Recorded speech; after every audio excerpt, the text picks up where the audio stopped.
dance.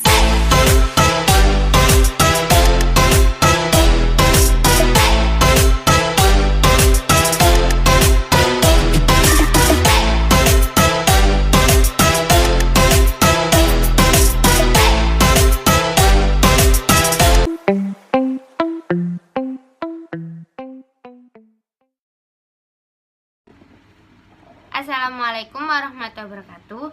Kami dari kelompok 2 akan menjelaskan tentang pengembangan perangkat pembelajaran IPA untuk meningkatkan kemampuan berpikir tingkat tinggi dan penalaran ilmiah siswa.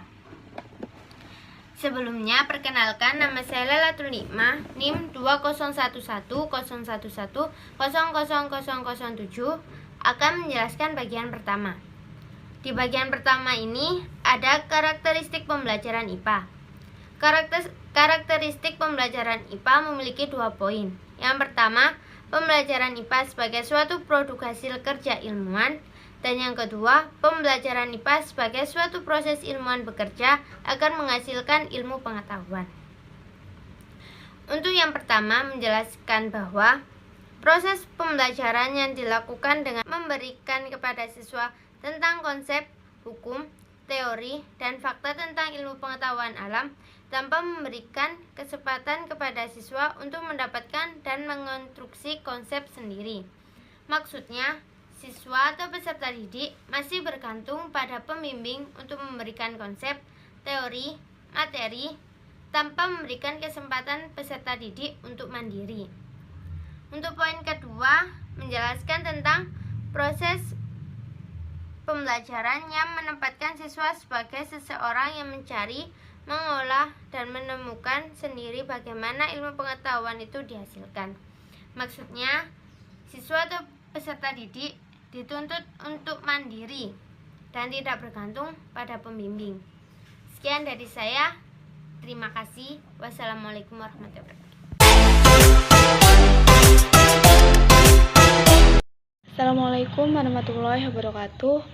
Saya Hilyatun Nadia Khairunisa, NIM 202101100013. Baik, di sini saya akan menjelaskan tentang proses pembelajaran. Proses pembelajaran dalam IPA itu ada 3 poin. Yang pertama, pembelajaran di dalam kelas. Pembelajaran ini tergantung dari rancangan pembelajaran untuk mengaktifkan penalaran ilmiah siswa. Kedua, pembelajaran berbasis eksperimen. Pembelajaran berbasis eksperimen, pembelajaran dilakukan di laboratorium merupakan salah satu cara yang dapat dilakukan siswa untuk melatih penalaran ilmiah siswa. Yang ketiga, yaitu berpikir tingkat tinggi. Berpikir tingkat tinggi yang wajib dimiliki oleh siswa tersebut, pembelajaran yang memerlukan kemampuan berpikir tingkat tinggi siswa dalam mengambil keputusan, memecahkan masalah, memahami dan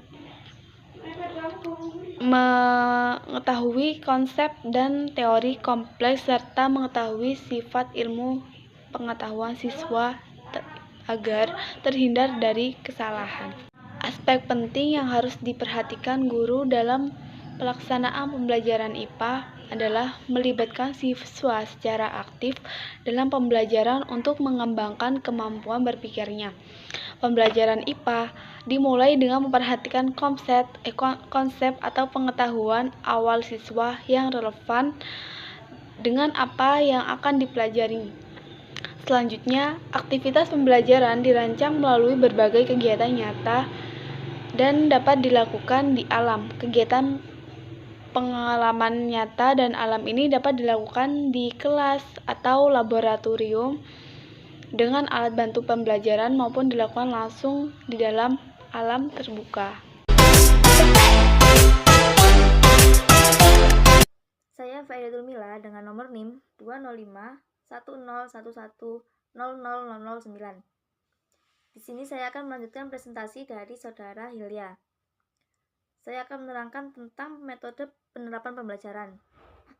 Metode pembelajaran IPA yang dapat meningkatkan kemampuan berpikir yaitu perangkat pembelajaran yang dikembangkan dari buku ajar seperti buku guru, buku siswa, dan media pembelajaran yang terdiri dari video pembelajaran dan buku siswa.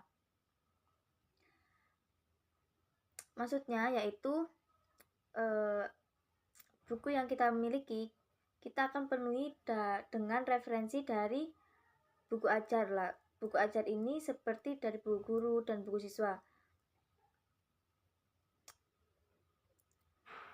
Dan yang selanjutnya ada juga metode kelas eksperimen.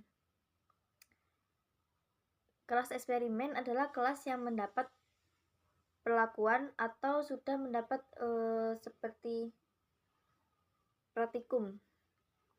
Kelas eksperimen ini dipelajarkan dengan menggunakan perangkat hasil pengembangan. Dan juga ada kelas kontrol